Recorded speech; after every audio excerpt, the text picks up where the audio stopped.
అందరికీ నమస్కారం. ముందుగా మనందరి గురుగారైనటువంటి పత్రిజీ మాస్టర్కు ఆత్మ ప్రణామాలు తెలియజేసుకుంటూ, ఈ క్లాస్ వింటున్నటువంటి ఆత్మజ్ఞానులకి మరియు భగవత్ స్వరూపులందరికీ కూడా ఆత్మ ప్రణామాలు. ఇక్కడ ఈరోజు మనం మాట్లాడుకునే విషయం ఏంటంటే, ధైర్యే సాహసే లక్ష్మి అని ఎందుకన్నారు? ధైర్యే సాహసే లక్ష్మి అంటే, ధైర్యం చేస్తే, సాహసం చేస్తే నీకు లభించేటటువంటిదే ఆ ఫలితమే లక్ష్మి అని. మరి ధైర్యం చెయ్యాలి అంటే ఏ విధమైన ధైర్యం చెయ్యాలి? ధైర్యం అంటే ఎక్కడ ఉంటుంది? ధైర్యం నీవు నీకు ధైర్యం, నీకు తోడు ఉన్నటువంటి దైవం కూడా నీవే. ధైర్యం చేశావంటే అన్నీ సాధించుకుంటావు. మరి ఎలాంటి ధైర్యం చేయాలి? పులి నోట్లో చేయి పెట్టాలా? విషనాగులను చేతితో పట్టాలా? అలాంటి ధైర్యం చేయాలా?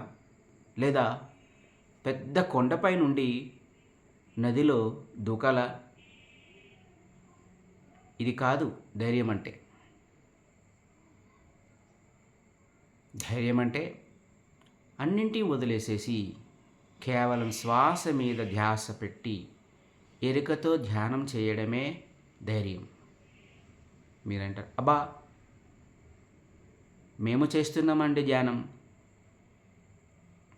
ఇంతలో పులి అని, విషనాగు అని, కొండ నుండి దూకడం ఇన్ని చెప్పాలా అంటారు.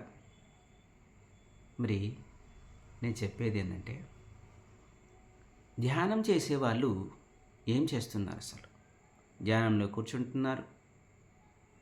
ధ్యానంలో కూర్చోగానే శ్వాస మీద ధ్యాస పెడతారు. ఓకే, బాగుంది. ఆ తర్వాత ఏం జరుగుతుంది?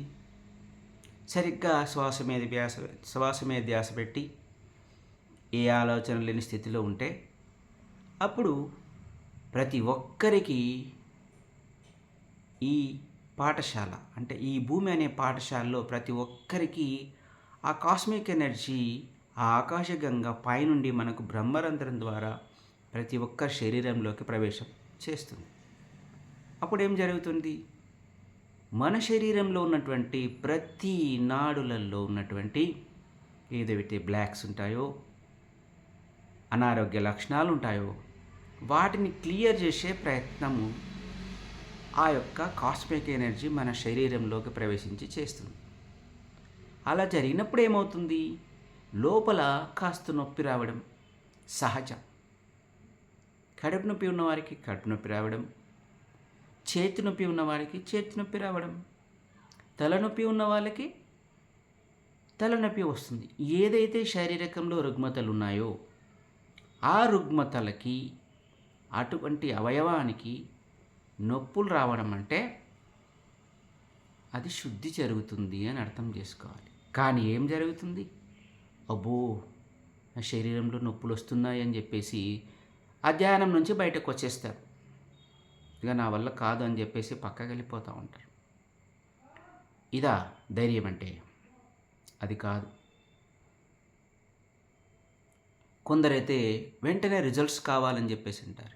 ఈ యొక్క వేగవంతమైనటువంటి ప్రపంచంలో ప్రతిదీ తొందర. ఆఖరికి స్పీడ్గా వెళ్ళు వాహనాలు యాక్సిడెంట్ జరిగి చావును కూడా తొందరగా తెచ్చుకుంటున్నారు. ఇదా ఆ పరమాత్మ నీకు ఈ మానవ జన్మ ఇచ్చి నేను నేర్చుకోవడానికి ఈ భూమి మీదకి పంపితే నువ్వు చేస్తున్నదేమిటి? ఇదా? ఇక్కడ మానవుడు ఏం చేస్తాడంటే, ఎప్పుడైతే సమస్యల సుడిగుండంలో మునిగిపోతాడో అప్పుడు ఏం జరుగుతుంది? అప్పుడు ఆ మనిషికి అన్ని దారులు మూసుకుపోతే అప్పుడు గోదావరి మాత్రమే దిక్కవుతుంది.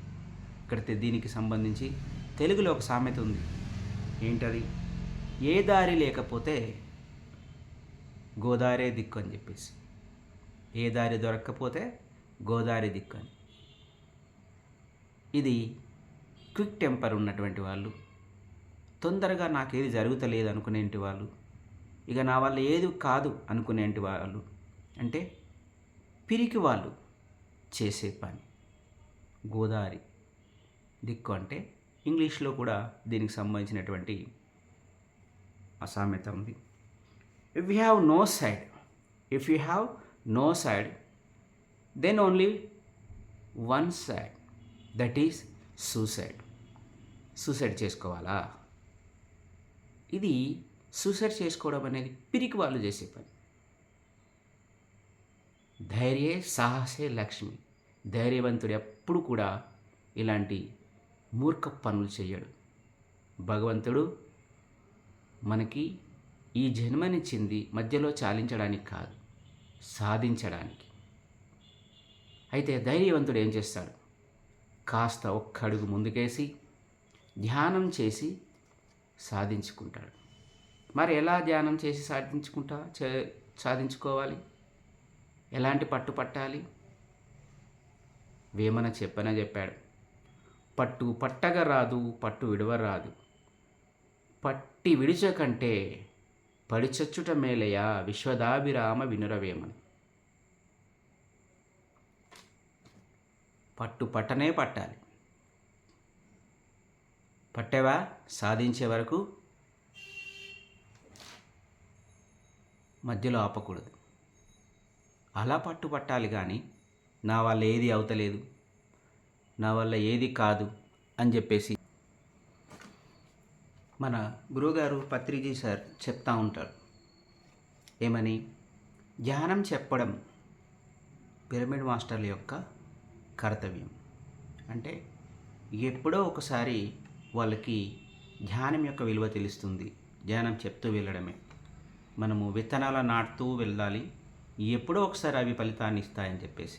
అందుకే సార్ తన ఉద్యోగాన్ని, ఫ్యామిలీని వదిలేసి ప్రపంచమంతటా విత్తనాలు వెదజల్లుతూ వెళ్ళారు.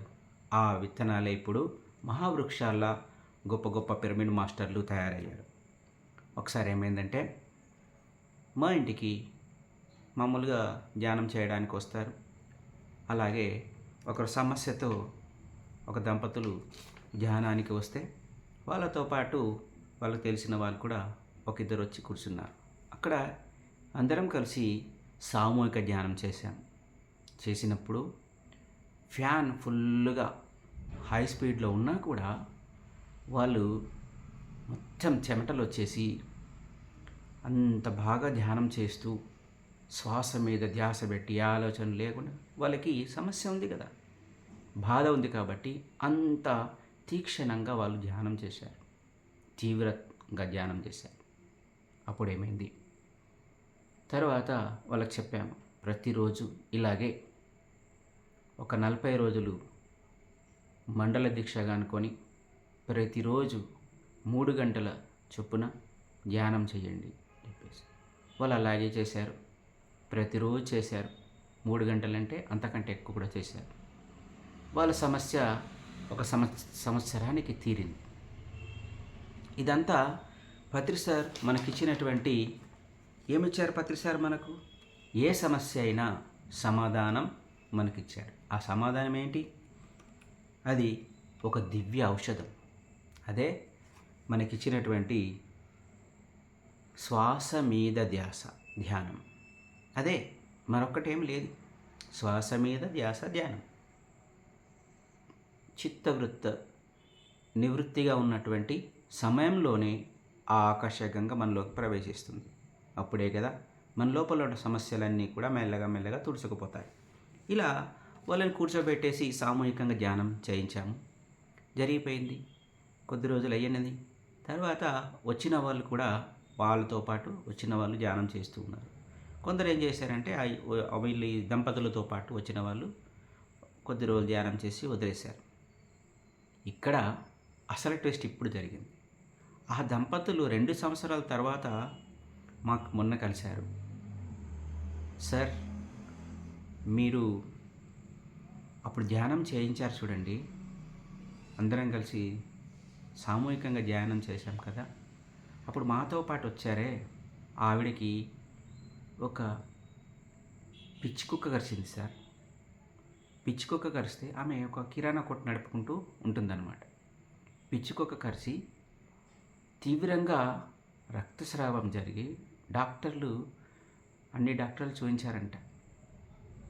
డాక్టర్లు అందరూ చెప్పేశారు, ఇక మా వల్ల ఏమీ లేదు, లాస్ట్ డేసే మీకు, ఇక బ్రతకదు ఇక ఈమె అని చెప్పేశారంట. ఆమె ఆమె ఏం చేయాలి అప్పుడు? ఇక బ్రతకదన్నప్పుడు ఏ దారి లేకుంటే గోదావరి దిక్కుని చావాలా? కానీ ఆమె ధైర్యవంతురాలు.